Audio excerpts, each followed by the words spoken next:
네, 안녕하세요. 여의도 수호신입니다. 오늘도 어김없이 새벽이고요. 제가 저번 영상에서 존리 대표님 언급하면서 MDD 관해 말씀드렸죠. MDD가 뭐냐면 최대 낙폭이에요. 그러니까 내 계좌가 차트가 이렇게 가. 그리고 쭉 우상향을 해서 가고 있는데 갑자기 훅 떨어졌어. 그럼 이게 MDD인 거예요. 다시 오를지언정. 근데 이 MDD가 사실 얼마나 아파요. 그 과정이 기다려야 되는 고단의 시간이 너무 길잖아요. 너무 아프잖아요. 예를 들어서 내가 1억을 넣었는데 이게 5년 뒤에 2억이 될 건 알아. 근데 내가 3년 차까지 마이너스 4,900만 원 막 이렇게까지 돼야 돼요. 그러면 그 3년 동안 얼마나 인고의 시간이 필요하고 마음이 아프잖아요. 밥도 잘 안 넘어가, 잠도 잘 안 와, 뭐 이럴 거 아니에요. 그래서 오늘은 금융투자는 제가 이제 서비스하는 입장에서 말씀을 드릴 텐데 아프지 않아야 된다. 그 주제를 가지고 말씀을 올리려고 해요.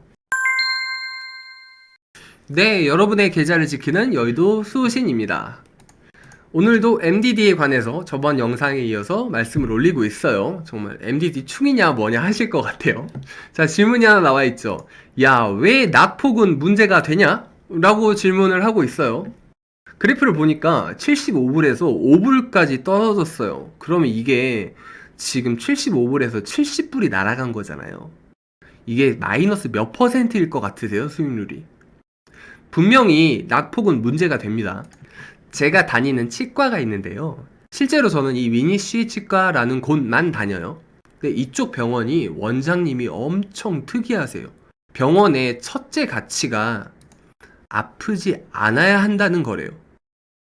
치과가 유명해야 돼? 이게 첫 번째 가치가 아니고요. 아프지 않아야 된대요. 아, 치료는 치과니까 당연히 가져가는 거고, 내가 진료를 잘하면 유명해지는 건 당연한 거고, 나는 무엇보다 환자가 아프지 않아야 한다가 첫 번째 가치인 치과예요. 실제로 이 치과에서 마취를 하면요. 어떻게 하냐면, 다른 치과들 가면은 그냥 잇몸에다가 긴 주사바늘 쑥 넣고 마취제를 듬뿍 넣어버리죠. 근데 이 치과는 정말 가면 의사 선생님이 차분히 기다리셨다가 마취할게요 라고 말씀을 하시고 제 잇몸에다가 진짜 조금만 바늘을 넣어서 마취제를 엄청 조금 소량만 투여를 합니다. 그리고 나서 기다려요. 의사 선생님은 분명히 시간이 귀하잖아요. 근데도 그냥 제 통증을 위해서 5분 기다립니다. 기다리고 나서 제가 잇몸에 엄청 국소 부위만 조금만 마취가 됐을 거 아니에요. 그럼 거기 살짝 옆에다가 마취를 이번엔 다시 해요. 그렇게 해서 저는 두 번째 마취부터는 통증을 못 느끼죠. 그래서 마취 부위를 점점 번지게 해서 결국에는 마취를 제가 아프지 않게 마무리를 하고 치과 진료를 시작을 하시는 거예요. 그래서 저는 이 치과를 다니면서 금융투자도 똑같아. 아프면 안 돼. 라고 생각을 했고 그 와중에 MDD에 관한 생각이 정말 많이 굳어졌거든요. 그러면 이런 MDD는 사실 나쁜 펀드예요. 이거는 하면 안 되고요. 다른 우상향 했던 포트폴리오들을 봐도 여기 MDD가 발생했죠. 160%에서 70%까지 빠진 거예요. 이 구간 동안 우리는 얼마나 아파야 하냐 이거죠.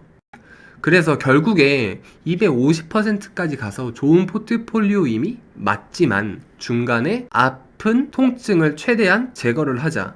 MDD를 최대한 가져가지 말자 라고 말씀을 드리고 있는 거예요. 그러면 조금 더 극단적인 상황을 볼게요. 시작을 해서 정말 많이 올랐죠. 100에서 시작을 해서 300이 넘었습니다.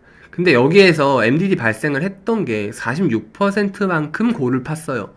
또 회복을 해서 전고점 근처까지 갔다가 이번에 또 53%까지 빠졌어요. 그럼 우리는 이 기간 동안 얼마나 아파야 되냐는 거죠.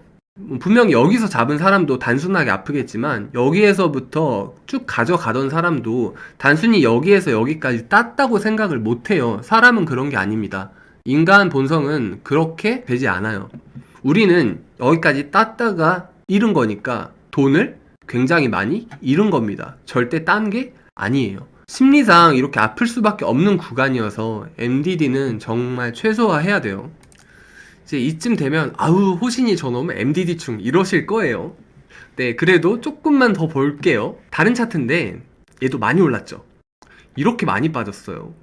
또 올랐는데 이때 MDD가 얘는 61%만큼 발생을 했어요. 그래서 밑에다가 추가를 한 게 순간 낙폭을 한번 그려봤거든요. 그랬더니 순간 낙폭이 50%가 넘어요. 그러면 이때 잡은 사람은 얼마나 아팠겠어요. 순간적으로 내가 잡자마자 MDD가 50% 발생하는데 거의 뭐 세상 무너진 것 같겠죠. 밥도 못 먹어요. 잠도 잘 못 잡니다. 뭐 그냥 기도할 힘도 안 날 거예요. 이쯤 되면. 그러다가 회복을 하는데 이 구간이 사실 이것도 지금 몇 달이잖아요. 이 몇 달 동안 우리는 얼마나 곤욕을 치러야 되냐는 거죠. 다음 차트를 보면 금방 보기에는 조금 양호해요. 시작을 했죠. 잘 올랐어요. 근데 여기에서 이렇게 빠지는 동안 MDD가 또 발생을 했죠. 보통 지금 존버 하자는 사람들이 장기 투자를 말하잖아요. 뭐 10년 장기 투자, 20년 가치 투자 뭐 이렇게 이야기를 하는데, 그럼 10년이라고 봤을 때 이 구간이 좋게 5년은 될 거라는 거죠. 5년이 뭐예요? 1년이 얼마나 긴데요? 1년 정말 깁니다. 이걸 5년 동안 이렇게 버티고 있으면 1년을 우리가 5번 보내야 되잖아요. 봄, 여름, 가을, 겨울을 5번씩 보내야 돼요. 총 20번을 보내야 됩니다. 그 기간 동안 우리는 밥도 못 먹어, 잠도 잘 못 자, 기도도 이때는 안 나오지. 이제 이때서야 슬슬 기도가 나오죠. 그래서 우리 아버지 우리 주식 제가 지금 몰빵한 주식 이거 올라서 떡상해서 우주 떡상해서 또 이렇게 계속 하고 있겠죠. 아버지 제가 오늘 지하철에서 자리도 양보하고 회전문 여기 도어에서 제가 한 칸 기다렸다가 할머니 먼저 보내드리고 제가 뒤까지 확인하고 나왔습니다. 제가 이렇게 착하니까 제 주식 좀 막 이렇게 될 거잖아요. 그럼 이거를 우리가 어떻게 가져가냐 이거야. MDD는 정말 분명하게 최소화해야 됩니다. 그리고 내가 만약에 여기까지 버텼으면 좋아.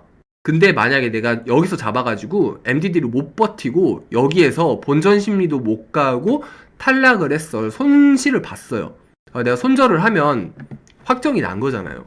얘가 1000% 가면 뭐예요? 100000% 가면 뭐예요? 나는 이미 돈을 잃어서 이 포트를 버렸는데, 그럼 나는 그냥 제 결과 상관없이 그냥 손실만 난 거잖아. MDD가 이렇게 위험합니다. 그리고 우리 한국인이잖아요. 안 그래도 빨리빨리인데 10년 장기 투자, 20년 장기 투자, 저희 1년도 못해요. 이거는 다들 공감하실 거예요. 그러면 MDD에서 드로우다운이니까 이게 낙폭이에요. 낙폭을 한번 볼게요. 10% 빠졌을 때 지금 회복하기까지 필요한 바운스백이 11%입니다. 그러니까 10% 빠졌을 때 10% 오르면 회복이 안 돼요. 30%까지 가져가 볼게요. 제가 1000만원 투자했는데 30% 손실이 나면 700만원이 될 겁니다. 그럼 700만원에서 30%가 다시 올라도 910만원 밖에 안 돼요. 1000만원 회복이 안 됩니다. 1000만원 다시 회복을 하려면 43%가 올라야 돼요. 50% 손실을 보면 50% 올라봤자 1000만원, 500만원, 750만원 이거밖에 안 돼요. 100% 올라야 1000만원 원금이 회복이 됩니다. 자, 이제 70%까지 손실이 발생하면 이제 그림이 좀 이상해져요. 나는 70% 빠져서 70% 오르면 될 줄 알았는데 그게 아니야. 233%가 올라야 겨우 본전이 돼요. 그래서 MDD를 가져가면 안 돼요. 존버를 해서 시장 따라서 하락을 그대로 막고 있으면 안 됩니다.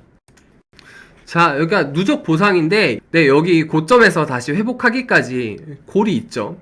근데 이거 시간이 진짜 짧지가 않다니까요. 엄청 길어요. 그래서 지금 제가 올리는 말씀은 금융투자 또한 치과처럼 아프지 않아야 한다.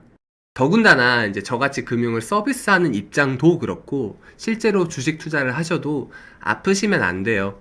우리 행복하게 잘 살려고, 우리 가족이랑 친구들이랑 정말 즐겁게 잘 살려고 주식 투자도 하고 금융 투자도 하는 거잖아요. 근데 그 과정이 고통스럽고 아파야 되면, 게다가 결과도 좋지 않으면 그거를 꼭 해야겠어요? 아니죠. 아프면 안 됩니다. 자, 그래서 안 아프려면 이렇게 매입 보유를 해서 시장 지수 따라서 그대로 맞고 있을 게 아니라 리밸런싱을 통해서 MDD를 최소화시키고 쭉 우상향 그래프를 가져가는 게 좋습니다. 이렇게 해서 수익률도 극대화시키고 중간중간에 우리가 아픈 과정들도 최소화시키는 게 가장 좋아요. 그래서 오늘도 존버에 관한 반대 생각과 MDD 리밸런싱에 관한 해답까지 말씀을 올렸고요. 이쯤 되면은 정말 귀에 못이 박히도록 들으셨을 것 같아요. 저 너무 앵무새같이 맨날 MDD 리밸런싱 이렇게 얘기해서 너무 좀 한편으로는 죄송하고요. 그래도 그만큼 중요하니까 꼭 새겨 들어주시고, 저는 오늘 여기까지 말씀 올리고, 네, 다음에 또 좋은 영상으로 찾아뵙도록 하겠습니다. 그러면 다들 건강하시고 성투하세요.